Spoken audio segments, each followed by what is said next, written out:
香港遺囑存放全攻略，如何安全保存平安紙原件？遺囑俗稱平安紙，係確保你喺離世之後，財產能夠按照你嘅意願分配嘅重要法律文件。原件嘅妥善保存極為關鍵，因為香港高等法院遺產承辦處 Probate Registry 只會接受遺囑原件、副本或者掃描本，一律唔具法律效力。以下係有關遺囑保存嘅實用建議。第一，將原件存放喺安全嘅地方。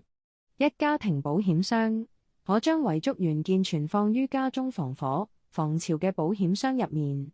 請確保只有值得信任嘅人，例如遺囑執行人或者家人知道密碼或者鑰匙所在位置。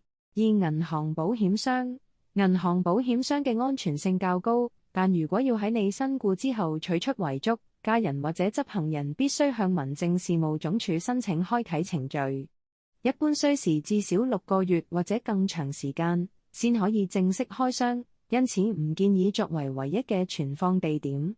三、律師事務所保管，部分人會選擇由律師保管遺囑，方便日後由該律師協助辦理遺產承辦。不過要注意，律師亦有可能退休、移民或者離世。如果律師事務所關閉或者遺失文件，遺囑可能難以揾返。四、交予遺囑執行人，如果你信任遺囑執行人，亦可以將原件交俾佢保管，但要留意，執行人會提前知道遺囑內容，建議只喺你感到完全放心嘅情況下先咁做。另外，如果你日後更改主意想重立新遺囑，可能會難以喺執行人手上取回舊版本。第二，副本保存，僅供參考，建議製作1至2份副本作記錄用，但要留意副本唔具法律效力，可以交俾遺囑執行人或者律師參考。如遇突發情況未能即時取得原件，副本可以作初步指引。第三，告知相關人士，請務必告知遺囑執行人、主要受益人同律師遺囑嘅實際存放地點，並留下明確指示，咁樣可以避免家人喺處理遺產承辦時出現延誤。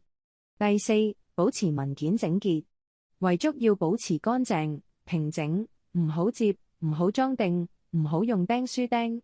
如果份文件污糟、爛咗，或者貼過其他紙，遺產承辦處有機會要求你作出解釋，甚至會質疑份遺囑係咪真嘅。如果遺囑受損，最好重新立一份新遺囑，然後將舊版本撕毀作廢，避免將來家人之間有爭議。第五，定期檢視與更新，每隔幾年檢查下遺囑內容同保存情況。如果家庭狀況或者資產有改變，就應該盡快更新，並重新簽署新遺囑。第六，電子備份，僅供個人參考。雖然只有正本先有法律效力，但都可以將遺囑掃描成加密電子檔案，儲存喺安全嘅雲端或者加密裝置入面作記錄，方便日後需要時查閱內容。